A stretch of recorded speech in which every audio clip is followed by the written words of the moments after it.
Je le sais que t'attendais une vidéo de rebranding aujourd'hui. Non, je prends à contre-pied. Comme ça, hop, tu t'attendais, et bah non, il croyait que. Il croyait que... Mais non. Non mais le rythme il est chaud, je vous mens pas. C'est chaud à tenir une vidéo par semaine, ça fait longtemps, je suis plus entraîné, j'ai plus l'âge pour faire ça. Ça y est, c'est chaud. Là vous croyez que toutes mes vidéos logo elles sont prêtes et tout, en avance et tout comme je vous avais dit. Vous mettez le doigt dans l'œil, je suis archi pas prêt.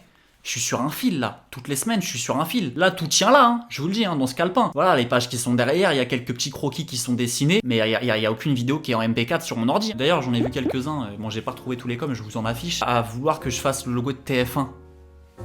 Il y en a plein des logos en vrai, pourquoi toujours... Non, je ne referai pas, voilà, je ne le referai pas, le logo TF1. Je crois que c'est un des seuls logos que je referai pas. Voilà, je crois que c'est un des seuls, ouais. Je sais pas quel logo je pourrais jamais refaire. Je pense que Nike, genre, je pourrais jamais le retoucher. On peut pas le retoucher. Apple aussi, je pense Apple tu peux pas toucher. Il y en a pas beaucoup des logos où tu peux vraiment pas faire de rebranding, genre c'est mort, tu touches pas, c'est intouchable. Je vois que Nike et Apple en vrai. Adidas, sur ma vie Adidas tu peux... McDo, j'en parlais aussi avec un pote au boulot, McDo tu peux le refaire. Mais pas Nike et pas Apple. J'en ai que 2. Dites-moi vos avis dans les commentaires.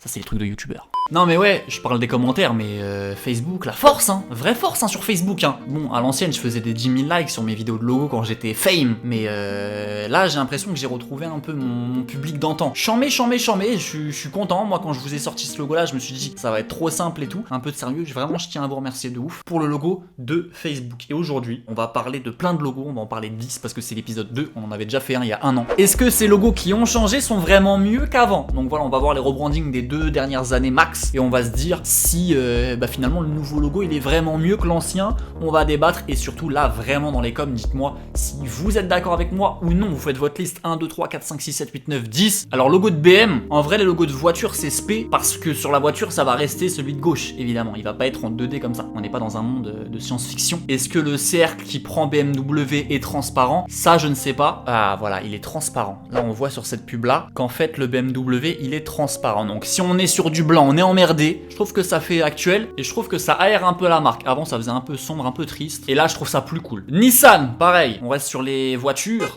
On va pas passer 1000 ans sur Nissan parce que c'est globalement la même idée. Alors ils changent quand même la typo et ils changent, voilà, on a vu Opel qui ont changé aussi. Ça y est, on ne veut plus d'acier d'effet aluminium sur un logo de voiture. Ça y est, c'est terminé, c'était à l'ancienne. Bah voilà, ça y est, Nissan ils sont passés au blending comme on dit. Et je dis oui parce que pour les pubs là encore une fois c'est comme BM, c'est actuel et il faut suivre la tendance. En fait c'est pas que c'est un glow up, mais si ils étaient passés du logo de droite au logo de gauche, ça aurait été un glow down. Dans ce sens là je pense que ça aurait été comme ça. Logo de Kia, alors celui-là je pense qu'il a échappé à pas mal de bonhommes parce que je m'en étais même pas rendu compte même moi avant de faire mes petites recherches. Celui qui était à gauche je le trouvais fatigué, je sais pas pour vous, mais il a fait grave son temps. Et celui de droite moi je l'aime bien. Celui de droite je l'aime bien et puis surtout que maintenant toutes les voitures passent à l'électrique. Je trouve que ça fait futur. Ces LED qui vont vers le haut comme ça en biais, ça me fait penser à un éclair aussi. J'aime bien. Alors après peut-être de loin au niveau de la visibilité on va se perdre un petit peu sur le Kia, mais c'est un bon rebranding. C'est dur de changer le logo d'une marque de voiture parce que là ils l'ont changé du tout au tout, mais pour moi c'est un glow up. Logo de Burger King, celui que j'ai mis sur la vignette. Alors celui-là il a fait jaser. Alors au début j'ai tweeté des points d'interrogation, j'étais vraiment j'étais interrogé par ce rebranding sans connaître l'histoire de Burger King et qu'en fait c'était leur logo original, ce logo de droite, et qu'en fait ils sont revenus à l'ancienne. Et c'est vrai que ça m'avait chafouiné un petit peu parce que le logo de gauche, c'était une superbe DA de fast-food je trouve, elle était pas à changer franchement. Entre tous les sandwichs qui proposaient le Burger King, ils avaient tous un super style, un bon habillage et tout, et ils reviennent à un truc vraiment 90s, même 80s, quasiment 70s à droite. Vraiment c'est un truc vraiment à l'ancienne, américain qui fait très ricain. Mais pour le coup quand j'ai vu la petite pub, je vais vous la montrer, ils ont publié ça aussi pour qu'on se mette vraiment dans le rebranding de Burger King avec les menus, les sandwichs et tout. Et c'est vrai que je me suis vu rentrer dans un Burger King complètement aux couleurs du nouveau branding et tu te dis merde, imaginez tous les murs orange, le minimalisme à fond, mon esprit il est à la cool, il n'y a pas beaucoup d'infos parce que je pense que si tu pars sur un truc à l'ancienne, je me vois bien dans des restos un peu à l'américaine des années 70, type bord d'autoroute, vous savez les trucs, un peu comme Five Guys en fait aujourd'hui si vous êtes déjà allé à Five Guys, avec des murs tout orange et rouge, rouge orangé du nouveau logo et des tables simples, petit tabouret à l'ancienne et arriver à Burger King un peu dépaysé, franchement finalement j'achète et ça se démarquera encore plus des concurrents. Donc c'est mon avis, pour moi finalement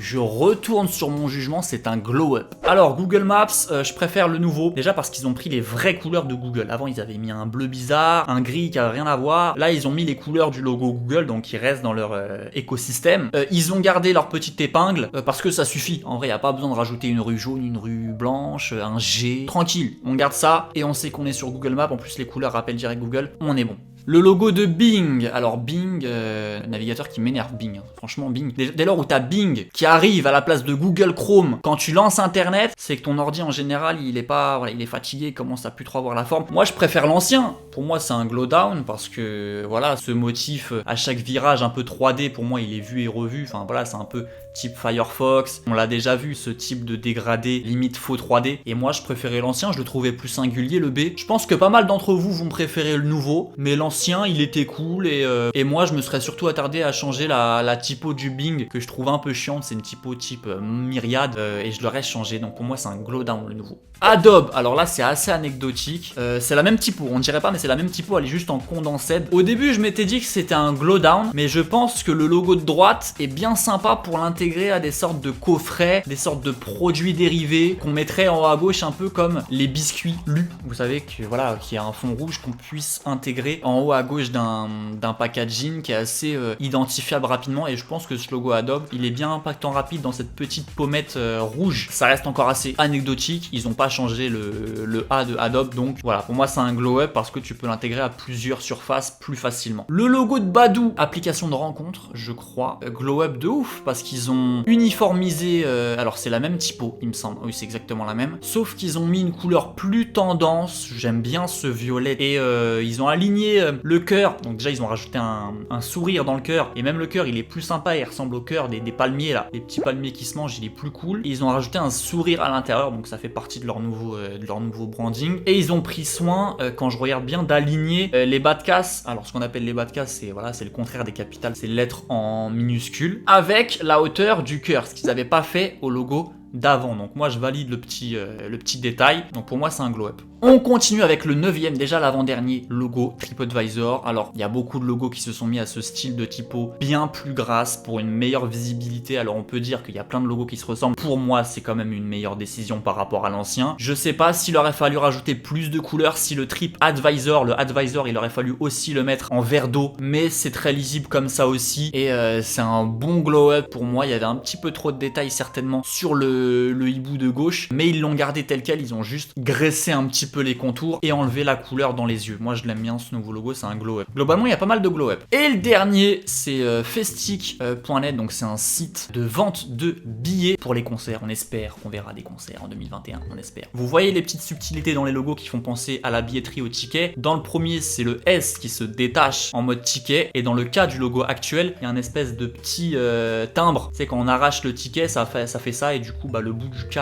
il est percé comme ça. Donc moi pour le coup je trouve que pour ce type de boîte, avoir un logo un petit peu kitsch, parce que l'ancien logo il est un tout petit peu kitsch mais il est sympa, je préfère. Pour moi le logo de droite il fait un petit peu salle de jeu vidéo, la typo elle me dérange un petit peu, ça fait assez Sega. Pour moi on n'est pas trop dans le thème, alors que celui de gauche je ressens un peu plus de festivité, je ressens un peu plus le spectacle. Pour moi à droite ça fait vraiment un peu salle de jeu vidéo. Pour moi c'est le choix de typo qui est mauvais, et encore une fois je sais pas, l'arrachage de ticket, alors certes de loin il va peut-être être un peu compliqué à distinguer au niveau du ticket parce qu'il y a des petites dents qui font cet effet là, mais personnellement pour un site de vente de billets, voilà, sans prétention, modeste, j'aurais gardé l'ancien logo qui était cool et qui était parlant. Pour moi c'est un petit glow down. Encore une fois dites-moi ce que vous en pensez, si vous êtes d'accord avec moi ou non. Moi en tout cas j'étais très content de vous refaire ça. Il y a quasiment 30% des gens qui regardent la vidéo qui sont pas abonnés à la chaîne, donc ça me ferait grave kiffer que ces gens là qui ont kiffé, parce que si vous avez pas kiffé c'est pas grave, mais si vous avez kiffé, abonnez-vous, ça me ferait plaisir et ça motiverait, t'as vu,